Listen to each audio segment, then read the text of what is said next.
يصفون وسلام على المرسلين والحمد لله رب العالمين. اللهم صل على سيدنا محمد وعلى آل سيدنا محمد وبارك وسلم. اللهم صل على سيدنا محمد وعلى آل سيدنا محمد وبارك وسلم.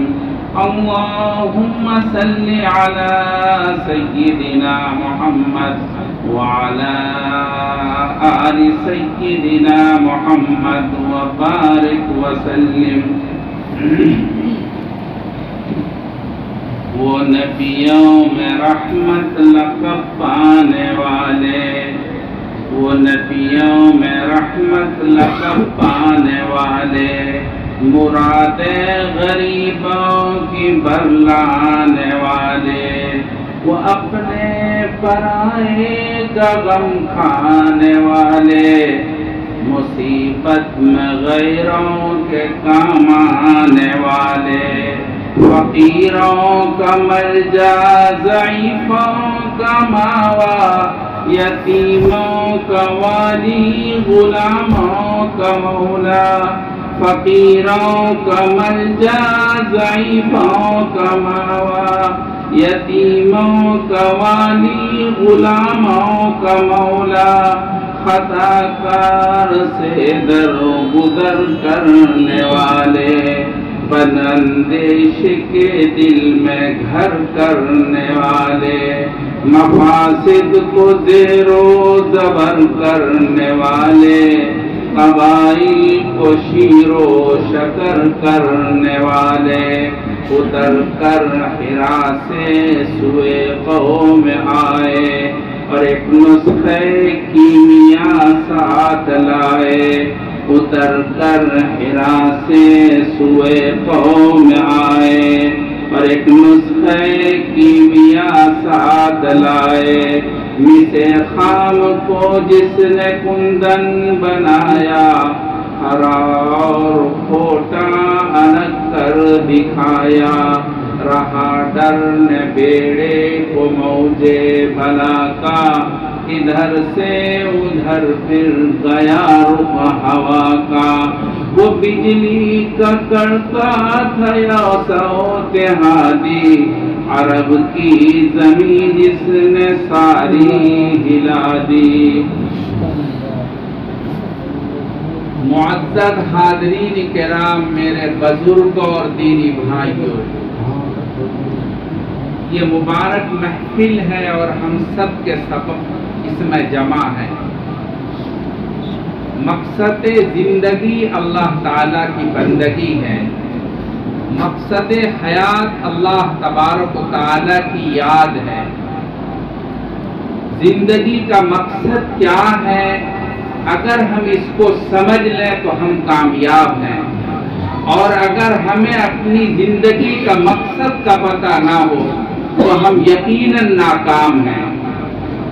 اللہ تبارک و تعالیٰ نے قرآن کریم میں ارشاد فرمایا، اللہ تبارک و تعالیٰ قرآن میں کہتے ہیں، اللہ تعالیٰ فرماتے ہیں الرحمن علم القرآن، اور دوسری جگہ اللہ تعالیٰ نے ارشاد فرمایا ثم أورثنا الكتاب الذين اصطفينا من عبادنا۔ اللہ تعالیٰ نے عجیب بات فرمائی ہے، اللہ تعالیٰ یہ کہتے ہیں ہم اپنی کتاب کا وارث ہر کس و ناکس کو نہیں بناتے، اپنی کتاب یعنی قرآن کریم ہر ایک کو نہیں دیتے۔ اللہ تعالیٰ کہتے ہیں ہم اپنے خاص بندوں کو اس کے لیے منتخب کرتے ہیں۔ اللہ تعالیٰ کر ہم چھانٹتے ہیں، پھر اللہ تعالیٰ کہتے ہیں ہم اپنی کتاب اس بندے کو عطا کرتے ہیں۔ اللہ تعالیٰ فرماتے ہیں ثم أورثنا الكتاب الذين اصطفينا من عبادنا، اپنے بندوں میں سے انتخاب کرتے ہیں اپنی کتاب کے لیے صرف اس بندے کو ہم اپنی کتاب دیتے ہیں، ہر ایک کو اپنی کتاب نہیں دیتے۔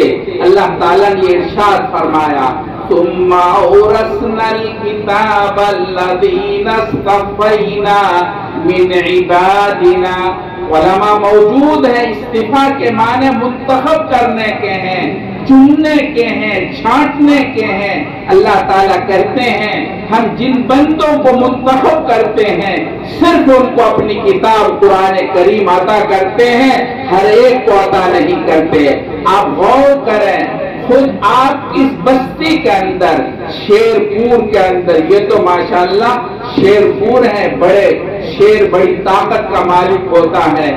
اس بستی کے اندر کتنے بچے ہیں، کتنے چھوٹے چھوٹے بچے ہیں، مگر ان بچوں میں سے اس مقام پر کتنے طلبہ پڑھنے والے ہیں، قرآن کریم کو حاصل کرنے والے کتنے لوگ ہیں، وہ خوش نصیب والدین کتنے ہیں جنہوں نے اپنے لخت جگر کو قرآن کریم کو پڑھنے کے لیے مدرسے میں بھیج رکھا ہے۔ بہت تھوڑے سے لوگ ہیں۔ آپ غور کیجئے، اندازہ ہوگا اللہ کا انتخاب ہوتا ہے۔ اللہ تعالیٰ ان بستیوں میں سے جن کو چنتے ہیں، چھانٹتے ہیں، ان کو مدرسے میں لا کر کے بٹھا دیتے ہیں اور وہ بچے اللہ کتاب پڑھنے لگتے ہیں۔ قرآن کریم یہی کہہ رہا ہے کہ ہم منتخب کرتے ہیں اپنی کتاب کے لیے، ہر کس و ناقص کو یہ کتاب نہیں ملا کرتی۔ اور کیوں ایسا؟ اللہ تعالیٰ نے کہا ہے قرآن کریم اللہ کی رحمت کا نتیجہ ہے۔ قرآن کریم اللہ کی کتاب ایسی ہے جو سراپا نور ہے۔ اللہ تعالیٰ نے ارشاد فرمایا قد جاءکم من اللہ نور وکتاب مبین۔ اللہ تعالیٰ نے مفسرین یہ کہتے ہیں نور سے مراد اللہ تعالیٰ کی کتاب یعنی قرآن کریم ہے۔ یہ قرآن کریم سراپا نور ہے اور قرآن کریم سراپا نور ہے اور یہ نور ہم آپ کو محسوس نہیں ہوتا۔ اللہ تعالیٰ نے یہ کہا ہے یہ نور بھاری نور ہے۔ ایک تو آپ کو بلب کی روشنی نظر آتی ہے، یہ بھی ایک نور ہے، مگر یہ نور ہلکا نور ہے۔ قرآن کریم کا نور بہت بھاری نور ہے، یہ ہر ایک کو نصیب نہیں ہوا کرتا، ہر دل میں محسوس نہیں ہوتا، بلکہ پہلے جو دل اس لائق بنتا ہے تب جا کر کے قرآن کریم کے نور سے اس کے دل کے اندر اجالا پیدا ہوتا ہے۔ اللہ تعالیٰ نے فرمایا اِنَّا سَنُلْقِي عَلَيْكَ قَوْلًا ثَقِيلًا۔ اللہ تعالیٰ کہتے ہیں کہ ہم نے تمہارے سامنے ایک بھاری نور بھیجا ہے۔ اللہ تعالیٰ قرآن میں کہتے ہیں یہ قرآن کریم کا نور بھاری نور ہوتا ہے، ہر ایک کو نہیں ملا کرتا۔ پہلے اس نور کو حاصل کرنے کے لیے آدمی کو اس لائق دل کو بنانا پڑتا ہے۔ جیسے آپ گیہوں کی کاشت کرتے ہیں، گیہوں پیدا کرنے کے لیے زمین کو پہلے گیہوں کے کاشت کے قابل بنانا پڑتا ہے۔ جب وہ کاشت کے قابل زمین تیار ہوتی ہے تب اس میں گیہوں کا دانہ ڈالا جاتا ہے، پھر اس میں گیہوں کے پود نکلتے ہیں۔ اسی طرح سے جب ہمارا دل اس لائق ہوگا کہ قرآن کریم کے نور کو ہمارا دل حاصل کر سکے، اپنے دل کے اندر اخذ کر سکے، اس وقت قرآن کریم کا نور دل میں آتا ہے اور پھر اس کا دل منور ہوتا ہے۔ صحابہ کرام رضوان اللہ تعالی علیہم اجمعین کا دل جب اس لائق بنا، قرآن کریم کے نور کے حاصل کرنے کے لائق بنا، پھر اللہ تعالیٰ نے ان کے دلوں کو ایسا منور کیا۔ دوستوں کبھی غور کیا آپ نے صحابہ کرام کے سامنے اللہ کے رسول قرآن کی آیت پڑھتے ہیں، قرآن کریم کی آیت سننے کے بعد صحابہ تڑپنے لگتے ہیں، رونے لگتے ہیں۔ ان کا حال یہ ہے، قرآن کریم نے نقل کیا ہے تتجافى جنوبهم عن المضاجع يدعون ربهم خوفا وطمعا۔ صحابہ کرام کا حال یہ ہے کہ قرآن کریم کے دل میں آنے کے بعد وہ گناہ ہونے کی وجہ سے تڑپ جاتے تھے، بے چین ہو جاتے تھے، ان کو 1 منٹ کا سکون نہیں ملتا تھا۔ گناہ ہونے کے بعد اللہ کے رسول کے سامنے جا کر اقرار کرتے ہیں، یا رسول اللہ، ایک غامدیہ ایک عورت ہے، اللہ کے رسول کے زمانے میں زنا صادر ہوتا ہے، وہ غامدیہ اللہ کے رسول کے پاس جاتی ہیں اور کہتی ہیں، یا رسول اللہ، مجھ سے زنا کا فعل سرزد ہو گیا ہے، آپ میرے اوپر اللہ کا حکم جاری کر دیں۔ ان کو معلوم ہے یہ شادی شدہ عورت ہے، ان کو معلوم ہے اللہ کے رسول نے فرمایا تھا جس بندے یا بندی سے زنا کا فعل سرزد ہو جائے اس کو پتھروں سے مار کر سنسار کر دیا جائے، ہلاک کر دیا جائے۔ ایسی صورت کے اندر وہ غامدیہ اللہ کے رسول کی خدمت میں حاضر ہوتی ہیں اور کہتی ہیں، یا رسول اللہ، مجھ سے گناہ کا فعل سرزد ہو گیا ہے، آپ مجھے پاک کر دیجئے اور میرے اوپر اللہ حکم جاری کر دیجئے۔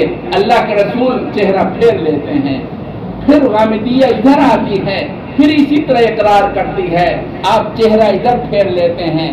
4 مرتبہ اسی طرح سے چہرہ پھیرنے کے بعد غامدیہ نے اقرار کیا، رسول اللہ، مجھ سے زنا کا فعل سرزد ہو گیا ہے اور یا رسول اللہ، میرے اوپر آپ اللہ کا حکم جاری کر دیں۔ اللہ کے رسول فرماتے ہیں، غامدیہ، تم سے زنا نہیں ہوا ہوگا، تم نے بوسہ لے لیا ہوگا، تم نے ایک دوسرے سے ملاپ کر لیا ہوگا، زنا کا فعل سرزد نہیں ہوا ہوگا۔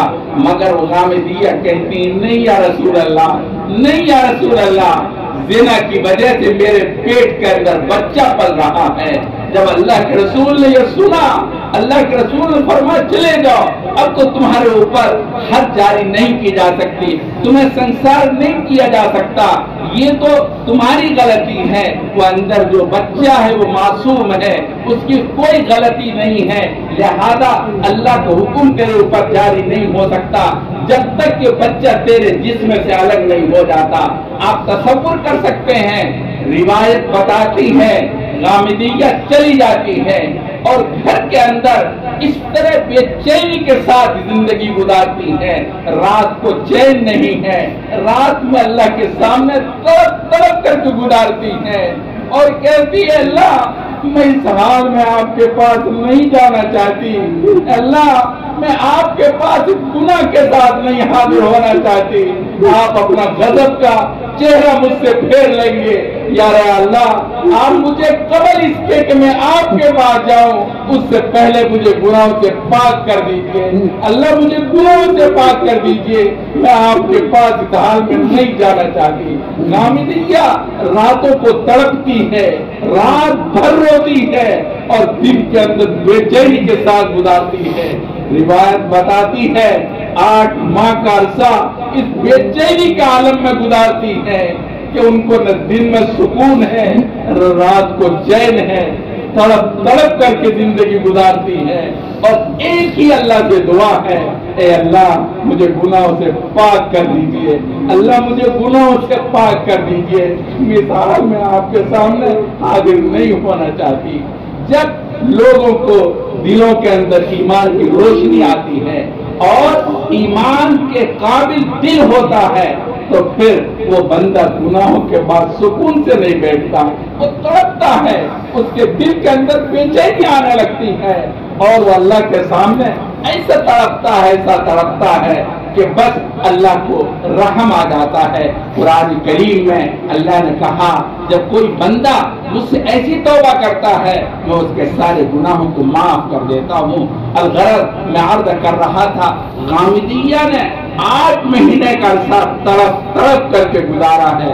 ایمان والوں کی یہی شان ہوتی ہے، جب گناہ ہوتا ہے ایمان والا، اللہ کو ماننے والا، وہ خاموش نہیں بیٹھ سکتا۔ وہ کیسے بیٹھ سکتا ہے؟ اس کے دل کے اندر ایمان اس کو بیٹھنے نہیں دیتا، اس کو چونکے لگاتا ہے، کہاں تو بیٹھا ہوا ہے، تو کیسے سکون میں ہے؟ وہ تڑپتا ہے، اللہ کے سامنے جا کر تڑپنے لگتا ہے۔ دوستو، یہ اللہ کے کرم ہے، اللہ کی مہربانی ہے۔ ہم ہزاروں گناہ کرتے ہیں، ہزاروں گناہ کرتے ہیں، مگر پھر بھی اللہ نے ہمارے اوپر کرم کر رکھا ہے۔ ایک بندہ ہے حلوان نام کا، یہ حلوان اللہ کا بندہ ہے، اللہ کی عبادت کرتا ہے، اچانک نماز کے اندر کچھ باتیں خواہشات والی آ گئی نماز کے اندر. وہ کہتے ہیں میں نماز تو بس میرا دل نماز میں اچاٹ ہو گیا، میں نماز تو پڑھ چکا، نماز میں نے پڑھی، میں گھر آیا، میں جب شیشے کے سامنے آئینے کے سامنے ہوا تو میں نے جو منظر دیکھا میرے رونگٹے کھڑے ہو گئے، میں پریشان ہو گیا. میں نے دیکھا میرا پورا چہرہ عجیب قسم کا سیاہ ہو چکا ہے، میرا چہرہ بدل گیا. میں نے چہرے پر رومال ڈالا، میں اللہ کے سامنے رونے لگا، تڑپنے لگا، اللہ سے معافی مانگنے لگا، مگر میرے حال میں کوئی فرق نہیں آیا. میرے دل کے اندر عجیب کیفیت پیدا ہو گئی، میں پریشان ہو گیا. میں جب دیکھا میں نماز پڑھ رہا ہوں، توبہ کر رہا ہوں، اللہ کے سامنے رو رہا ہوں، مگر میری صورت میں فرق نہیں آیا. وہ کہتے ہیں میں اپنے شیخ کے پاس چلا گیا، میں اپنے شیخ کے پاس جنید بغدادی کی خدمت میں حاضر ہوا. جب میں وہاں پہنچا تو بس دیکھا یہ ان کا چہرہ ٹھیک ہو گیا. اس کے بعد شیخ نے کہا کہ تمہیں پتہ نہیں ہے، اگر میں تمہارے لیے اللہ سے معافی نہ مانگتا، توبہ نہ کرتا، میں توبہ نہ کرتا تو تیرا چہرہ قیامت تک اسی طرح سیاہ رہتا. میرے بھائیوں، میں کہنا یہ چاہتا ہوں ہم کتنے گناہ کرتے ہیں، اللہ نے ہمیں پکڑا نہیں ہے، اللہ نے ہماری گرفت نہیں کی ہے. اگر اللہ گرفت کر لے تو بندے ہم تو اللہ تعالیٰ کے سامنے زندہ نہیں رہ سکتے، اس زمین پر چل نہیں سکتے. اللہ کتنی تبڑی طاقت ہے. الغرض میں عرض کر رہا تھا، جب اللہ کا بندہ جب گناہ ہو جاتا ہے وہ توبہ کرتا ہے، تڑپتا ہے، اللہ کے سامنے روتا ہے، اور جب روتا ہے اللہ کو پیار آ جاتا ہے. الغرض غامدیہ نے 8 ماہ کا عرصہ اس طرح سے بے چینی کی حالت میں گزرا، اور جب اس کے بعد میں بچے کو جنم دیا، جیسے بچہ پیدا ہو گیا اسی حال میں بچے کو گود میں اٹھائے ہوئے اللہ کے رسول کی خدمت میں دوڑ کر جاتی ہیں اور کہتی ہیں یا رسول اللہ، یا رسول اللہ، یہ بچہ میرے جسم سے الگ ہو چکا ہے، اب تو آپ میرے اوپر اللہ کا حکم جاری کر دیجئے، کہیں ایسا نہ ہو میری آدھی موت ہو جائے اور اللہ مجھے دیکھنا پسند نہ کرے. میں اس حال میں اللہ کے پاس نہیں جانا چاہتی، یا رسول اللہ میرے اوپر اللہ کو حکم جاری کر دیجئے. اللہ کے رسول کہتے حامدیہ، ابھی یہ بچہ تیرا محتاج ہے، اس کو دودھ کی ضرورت ہے، یہ بچہ ابھی روٹی نہیں کھاتا، جب تک یہ بچہ روٹی کا ٹکڑا نہ کھانے لگے اس وقت تک تیرے اوپر اللہ کو حکم جاری نہیں کیا جا سکتا. وہ غامدیہ پھر اپنے بچے کو لے کے چلی جاتی ہے اور 2 سال تک اس کو دودھ پلاتی ہے. 2 سال کے بعد جب بچہ روٹی کا ٹکڑا کھانے لگتا ہے تو بچے کو ہاتھ میں روٹی کا ٹکڑا دے کر اللہ کے رسول کی خدمت میں حاضر ہوتی ہیں اور کہتی یا رسول اللہ، یا رسول اللہ، اب یہ بچہ میرا محتاج نہیں ہے، یہ بچہ روٹی کھانے لگا ہے کہ اپنی زندگی اپنے آپ گزار سکتا ہے. اللہ واسطے خدا را میرے اوپر اللہ کا حکم جاری کر دیجئے تاکہ میں اس حال میں اللہ کے سامنے نہ جاؤں، اللہ مجھے دیکھنا پسند نہ کرے. چنانچہ آپ صلی اللہ علیہ وسلم نے، اللہ کے رسول نے غامدیہ کی گود سے بچے کو الگ کیا. آپ تصور نہیں کر سکتے، ماں کی گود سے جب بچے کو الگ کیا جاتا ہے ایک ماں کے دل پر کیا آرا چلتا ہے، دل کے ٹکڑے ٹکڑے ہو جاتے ہیں. غامدیہ کے گود سے بچے کو الگ کیا گیا اور صحابہ کرام سے کہا لے جاؤ اور حرہ کے میدان میں جا کر کے سنسار کر دو. چنانچہ صحابہ کرام لے کر گئے اور شریعت کے مطابق یہاں تک دفن کیا اور مارنا شروع کیا تو کہتے ہیں وہ تڑپنے لگی، بھاگنے کوشش کرنے لگی، مگر صحابہ کرام نے مار دیا اور وہ ہلاک ہو گئی. جب واپس آئے اللہ کے رسول نے پوچھا کہ بتاؤ کیا حال ہوا، وہ کیا کہہ رہی تھی یا رسول اللہ؟ وہ کہہ تو کچھ بھی نہیں رہی تھی، مگر جب پتھروں کی چوٹ لگی اور ان کا سر زخمی ہوا تو وہ بھاگنا چاہتی تھی اور فرار ہونا چاہتی تھی. اللہ کے رسول نے فرمایا اے اللہ کے بندے تم نے چھوڑ کیوں نہیں دیا؟ اس بندی نے ایسی توبہ کی ہے، ایسی توبہ کی ہے، اگر مدینے کے لوگوں پر تقسیم کر دیا جائے سارے مدینے کی مغفرت ہو جائے۔ اللہ تعالیٰ اس طرح سے توبہ کرنے والے کو معاف فرماتے ہیں۔ اللہ تبارک و تعالیٰ اللہ کس سے سامنے رونے والے کو معاف فرماتے ہیں۔ میرے بھائیوں، میں اصل عرض یہ کر رہا تھا، جب اللہ تبارک و تعالیٰ کہ نور کے قابل ہمارا دل ہوتا ہے تو قرآن کریم کا نور اس کے دلوں پر آتا ہے اور دل منور ہوتا ہے، اور جب تک قرآن کریم کا نور اس کے دل پر نہیں آتا اس کو کوئی فرق نہیں پڑتا 1000 بار قرآن پڑھا جائے۔ صحابہ کرام قرآن کریم پڑھنے کے بعد تڑپنے لگتے تھے۔ کوئی صحابی ایسا آپ کو نہیں ملے گا کہ قرآن کریم سننے کے بعد اس پر عمل کرنے والے نہ بنے ہوں اور عمل کے لیے ان کا دل تیار نہ ہوا ہو۔ یہ تو ہمارا ہے، ہم 1000 بار سنتے ہیں مگر کوئی فرق نہیں پڑتا۔ میں عرض کر رہا تھا قرآن کریم یہ عظیم کتاب ہے، اللہ کہتے ہیں ہماری رحمت کا نتیجہ ہے۔ ہم مہربانی کرتے ہیں، کرم کرتے ہیں، فضل کرتے ہیں تو اپنی کتاب سے وابستگی عطا فرماتے ہیں۔ ایسے بندے کو ہم اپنی کتاب عطا کرتے ہیں، ان کے دل میں قرآن کریم عطا کرتے ہیں جب ہم ان پر رحم کرتے ہیں، مہربانی کرنا چاہتے ہیں۔ اور اگر مہربانی نہیں ہوتی تو پھر اللہ تعالیٰ کی طرف سے اس بندے پر قرآن کریم حاصل کرنے کی توفیق اس بندے کو نہیں ملتی۔ اللہ کی مہربانی ہوتی ہے، کرم ہوتا ہے۔ قرآن یہی کہتا ہے الرحمن علم القرآن، رحمان نے قرآن کریم کی تعلیم دی ہے۔ اور عربی کا قاعدہ ہے یہاں کہ جب تک اللہ کی مہربانی نہیں ہوتی قرآن کریم نصیب نہیں ہوتا۔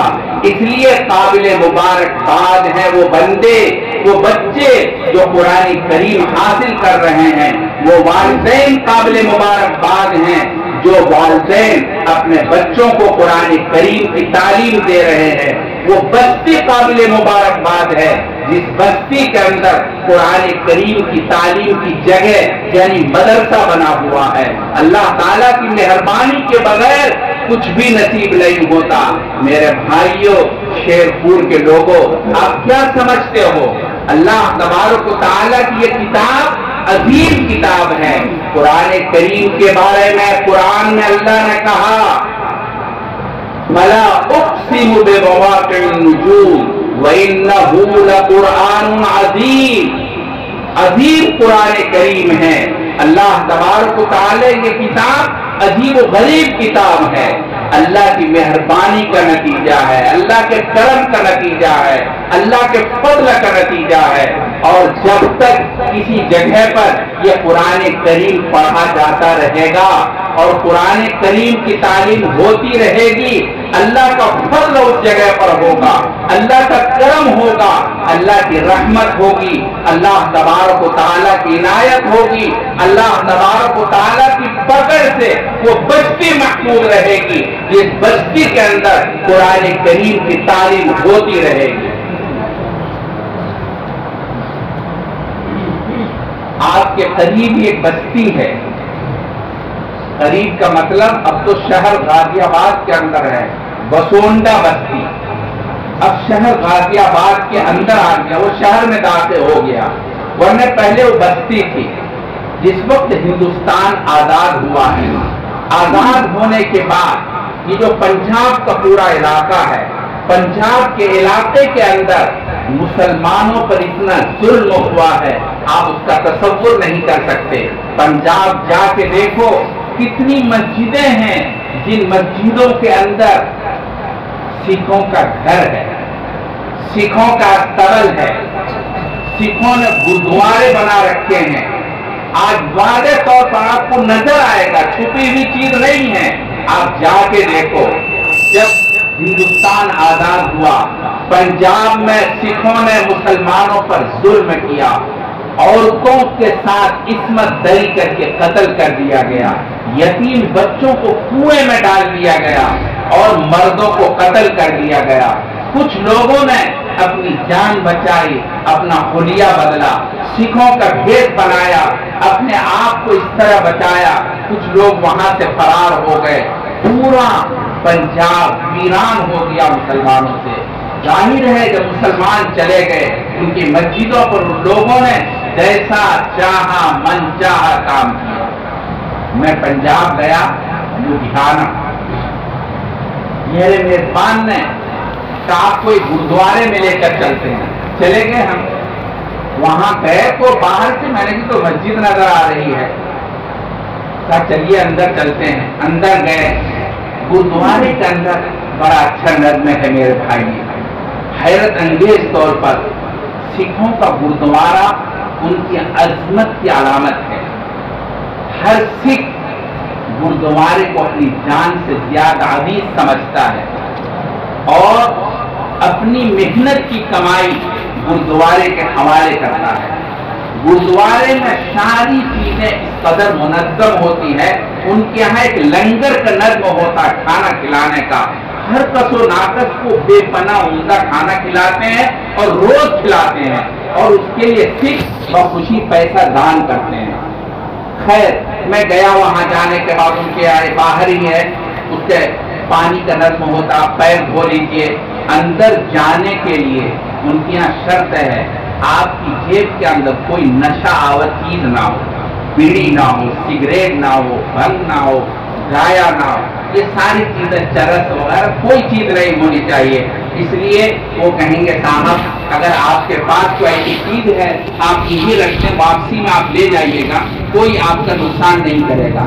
چنانچہ ہر آدمی نکال دیتا، جس کے پاس ہوتا ہے وہ رکھ دیتا ہے. خیر ہاتھ پیر دھونے کے لیے وہ دیتے ہیں. ہاتھ پیر دھو کر کے پھر اندر جائیے جوتے نکال کر کے صاف ستھرا. وہ تو اس میں شاندار فرش بنا ہوا ہے، سنگ مرمر لگا ہوا ہے، بہترین ہے.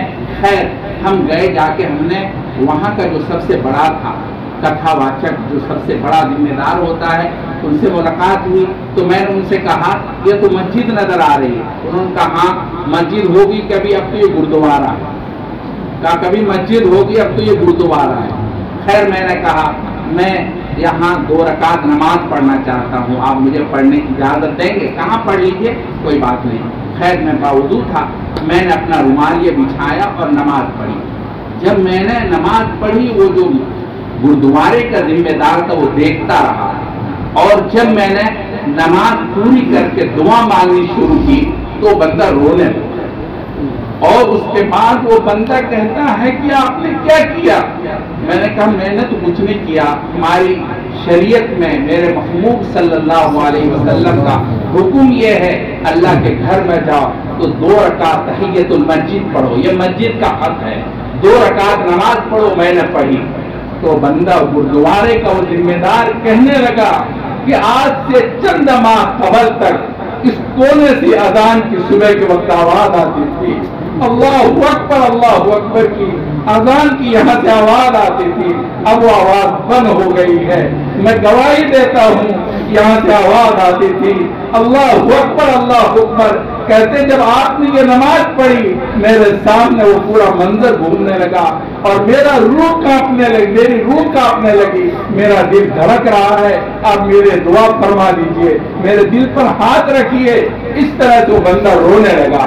اس طرح ایک نہیں ہے کتنے گرودوارے ہیں جو مسجدوں میں تبدیل ہو گئے. لوگوں نے مسلمانوں کو چن چن کر کے مارا. یہ جو بسونڈا بستی ہے اس کی چاروں طرف سکھوں کی آبادی تھی. اس زمانے میں سکھوں کی آبادی تھی. یہ چھوٹی سی بستی تھی. اس چھوٹی سی بستی کے اندر ایک مکتب مدرسہ چلتا تھا جس میں بچے چھوٹے چھوٹے بچے قرآن کریم پڑھتے تھے. چاروں طرف سکھوں نے جب پنجاب کو اجاڑا سکھوں نے پروگرام بنائے اکٹھا ہو کر کہ یہ جو مدرسہ ہے اور یہ جو بستی ہے بسونڈا بستی، اس کو رات کے اندر آگ لگا دی جائے اور پورے لوگوں کو جلا دیا جائے. اس مدرسے کو بھی جلا دیا جائے، نہ رہے بانس نہ بجے بانسری، سب کو ختم کر دیا جائے. چنانچہ سکھوں نے